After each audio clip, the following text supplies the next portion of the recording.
Hello, welcome to the Cube Draft Guide. I've previously made a Cube Draft Guide on this exact cube before for you guys, but unfortunately, it's bad and it sucks. And I've made a new one, or I'm in the process of making a new one right now, because I think that I need to cover some new stuff that I've learned. I've gotten better at drafting. I've done more constructed stuff. I've done more draft stuff, so I feel like I'm better, and I'll be able to give you more of an actual guide of what's going on in the cube. So, the basics of a cube draft. This is the same as a normal booster draft. Each player gets a 15 card pack, quote unquote. It's just going to be 15 assorted cards because we're picking from a cube. You take one card from those 15, pass them to the left or the right, depending on the rotations. And then you get 3 of these packs. So you should end up with about 45 cards. Maybe more, maybe less. I'm not entirely sure.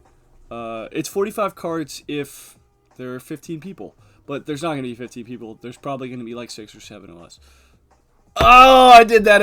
I didn't do that on purpose. But these aren't literal packs. As I just said, we draw 15 cards at random from the cube. If you've played Seven Wonders of the World, great game. It's the same process of drafting through that. This is a 1v1 format. We're ideally doing best of 3s because I think best of 3s are fun. It allows sideboarding. It allows you to do more stuff. Yeah, I'm excited for it. I think drafting is fun. Getting back into the cube is great. I've worked so hard on the cube. I think it'd be great to get back into it. So we've got some important terms that I'm going to be using. We're going to be using mana fixing and wheeling. Wheeling are cards that you expect to come back around to you in the pack. So you have, let's say you open a pack and there's a Black Lotus in there and a Soul Ring. Fuck, what am I going to do? Well, you take the Black Lotus because out of those two, there's a higher chance of the Soul Ring wheeling. I don't think the Soul Ring's going to wheel, and I don't know if a Soul Ring's in this cube. I don't think it is. It probably is. But, like, what I'm saying is, like, most of the time, if you're looking for specific cards, and you're between 2 cards that fit your archetype, you're going to want to pick the card that you think is more applicable to other people's decks. You can figure this out based off of, like, deduction, seeing what cards are gone from who's picking up stuff to the side of you. So, you don't have to memorize cards. Just memorizing colors is interesting. Another thing is mana fixing. Cards that make it easier to cast spells, like dual lands, colored ramp artifacts. This is really important because, unlike Commander, in the way that you want to be building, a 2-color deck, drafting is a lot more flexible. So you can be putting, in your 40-card deck, you can have at least 3 colors. Building mana bases is really important. I should do a video on that, actually. But you want to be able to play multiple colors and not pigeonhole yourself to be like, I'm playing Azorius today because I only want to play Azorius. This black card's really good, but I don't want to splash black to fuck up my Azorius build. I mean, just at this past pre-release for the Avatar pre-release, I played a predominantly green-white deck, and I put 2 swamps in there with a dual land, with 2 dual lands that I got, not like the actual dual lands, but 2 multicolor lands.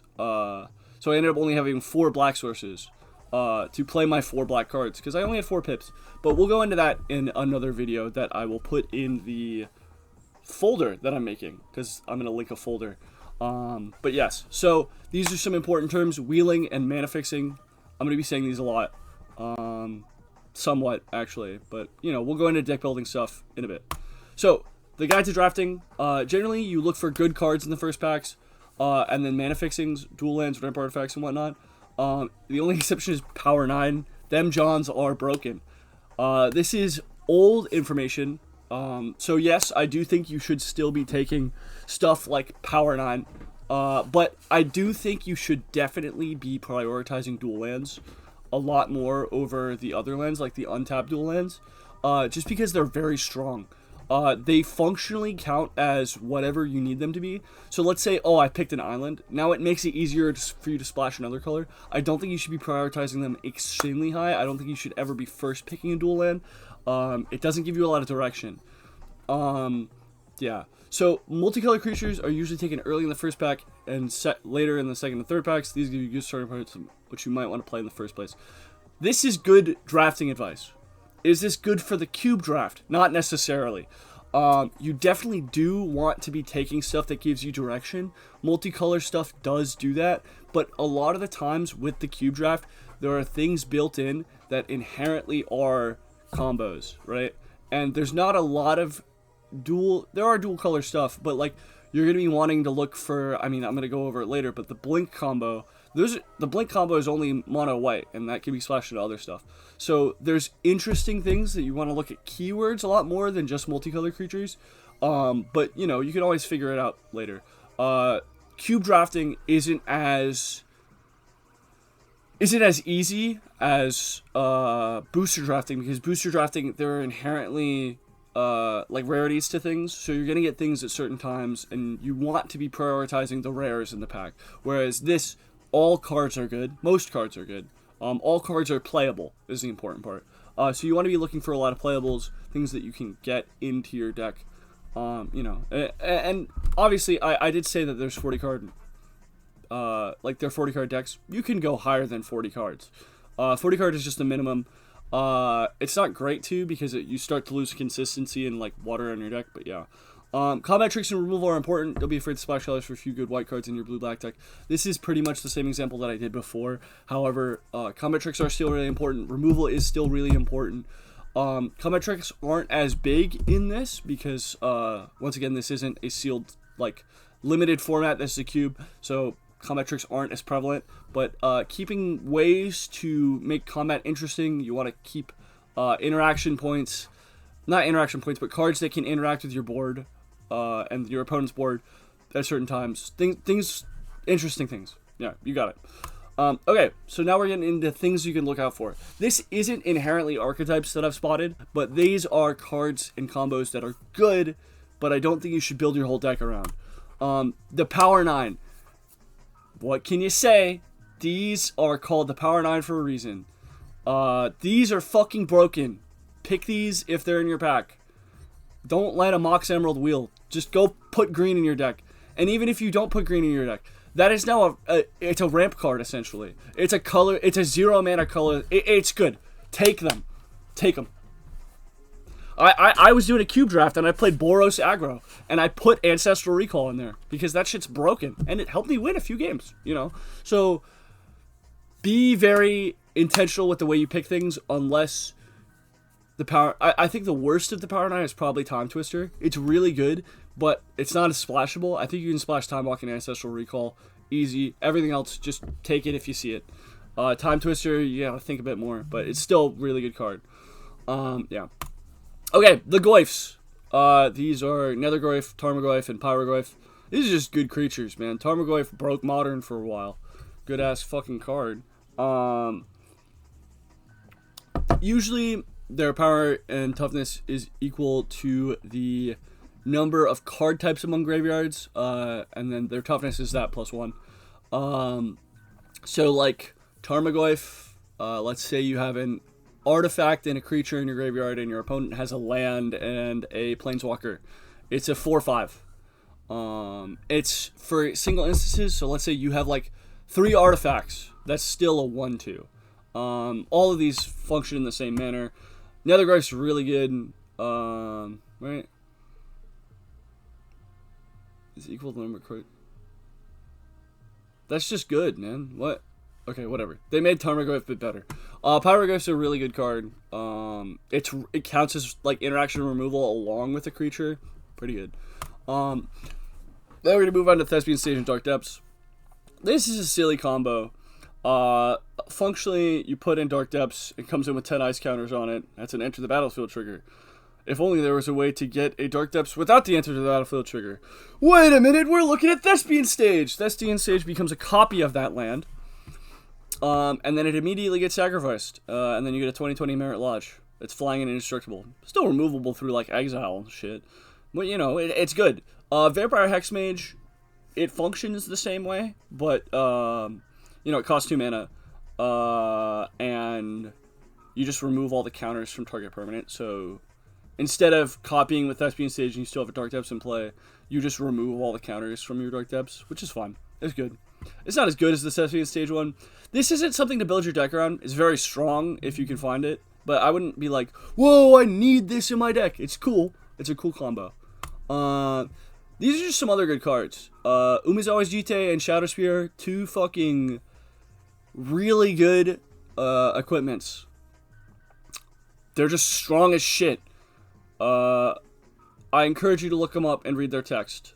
But yeah. Teferi, one of the best Planeswalkers ever printed, I think, personally. I don't know. I haven't looked at every Planeswalker. But it's really strong. Gives you a lot of interaction. It allows you to interact with your opponent's board. It allows you to flash things out. Flash is broken. Flash is one of the best fucking keywords that's ever made. Yeah. And then there's things like the One Ring and Sensei's Dividing Top. Sensei's Dividing Top, banned for a reason. The One Ring, also banned for a reason. In their respective formats that they're banned. Sensei's Dividing Top is just a really good draw card. That plus Counterbalance, pretty interesting. You can mana fix the top of your deck to be, it's like, oh, I'm gonna counter everything that you play, and shit like that. You know, interacting with stuff on the stack. The stack is an important thing. But the One Ring, just an insane draw card. It gives you a turn of invulnerability, and then you just get to draw a shit ton. It's like good. You should play the One Ring if you can. So now we're looking into possible archetypes. I was really disappointed with my previous archetypes because those were some lame ass archetypes. I know more about the game now, so we'll go into some deeper archetypes that I see. Storm, Underworld Breach, Brain Freeze, Lion's Eye Diamond. This is one of the best combos in the game. This is a CEDH combo. In a different manner, because usually what you're doing in CEDH, you Brain Freeze yourself with Underworld Breach and Lion's Eye Diamond, and you then play Thassa's Oracle. In this 1v1 format, you just you cast Brain Freeze a bunch, and then you Brain Freeze the other person, and then they can't draw.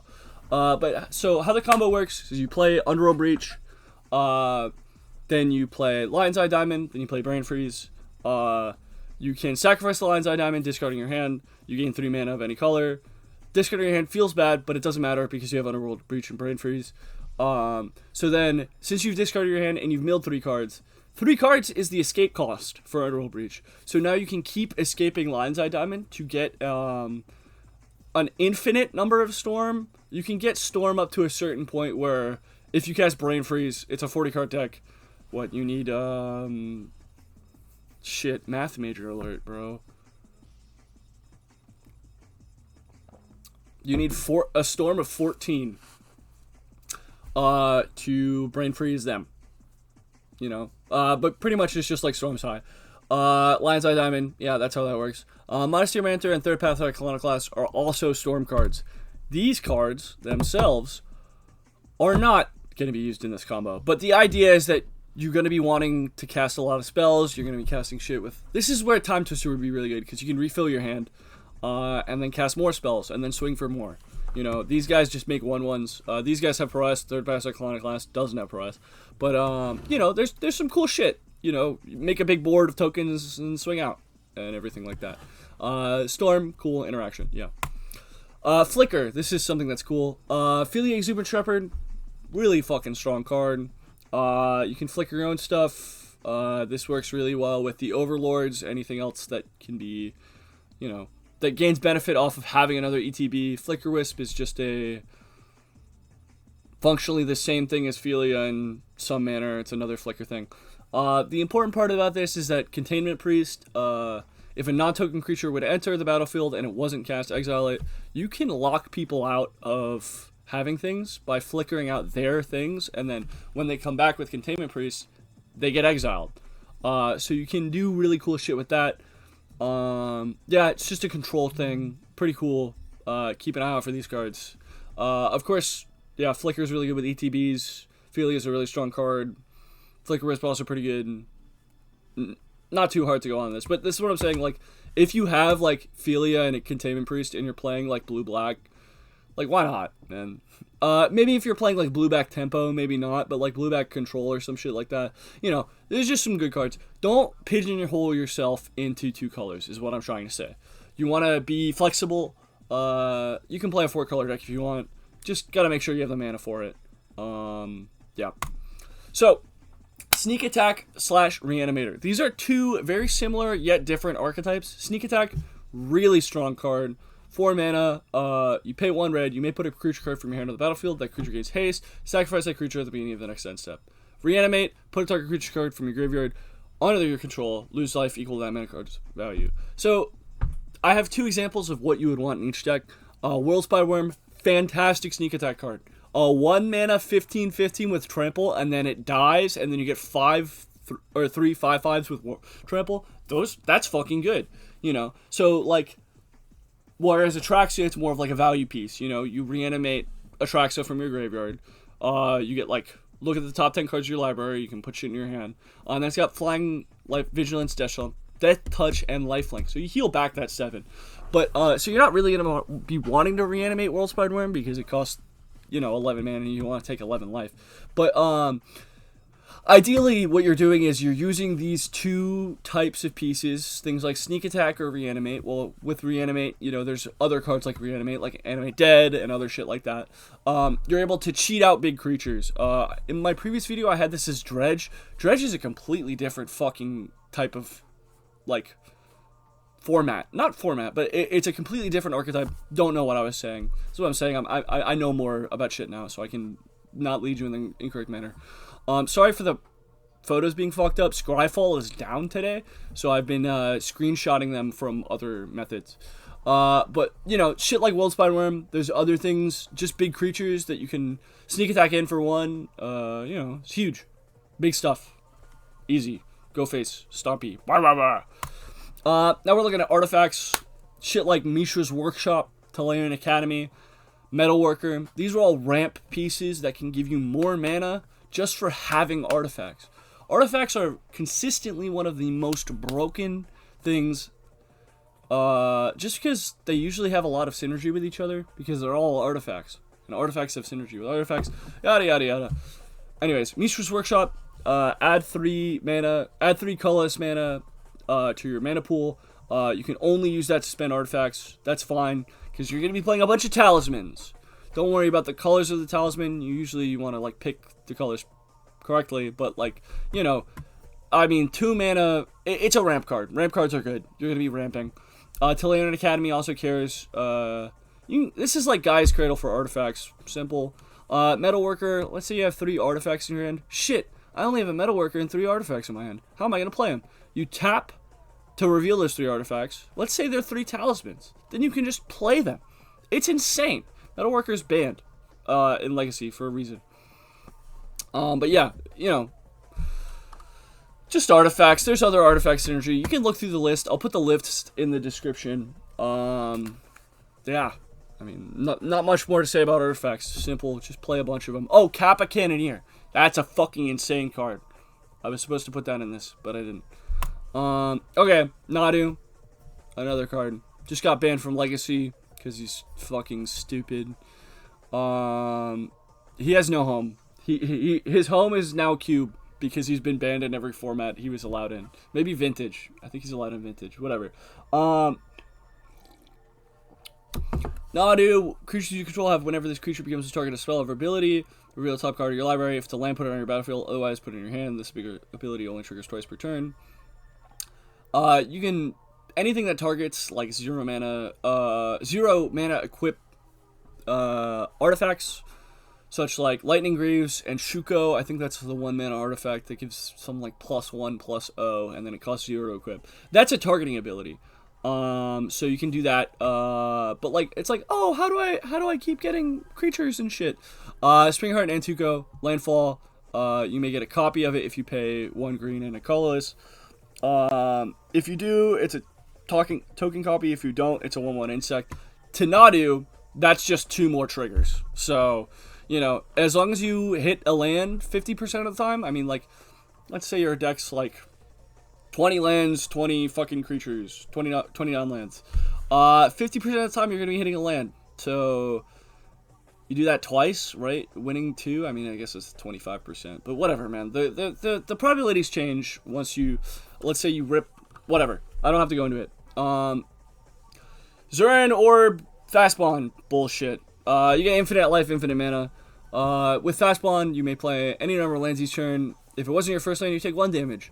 Zern Orb, sacrifice a land, you gain 2 life. Raymond Ave Excavator and Ice Steel Explorer, they let you play lands from your graveyard. So you play a land, take 1 damage, tap it for a mana, sacrifice it to Zern Orb, gain 2 life. Now you're +1 on life. So if you do this infinitely, you have infinite life. You don't want to Ice Tail Explorer, you can mill yourself. Raymond Excavator, you can't. But yeah. Anyways, that's pretty simple combo. Pretty good. Yeah, I don't know. My final targets, these are just some archetypes that I saw. Land Destruction's good. Forgot to cover that. Look through the list of cards yourself and have fun. Yeah. Same final thoughts as before.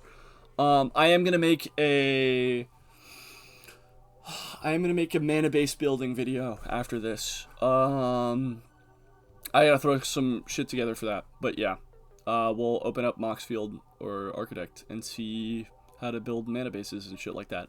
Anyways, thank you for watching. Outro of darkness, then redness, then whiteness, as the evil man Tobuscus would once do. Goodbye.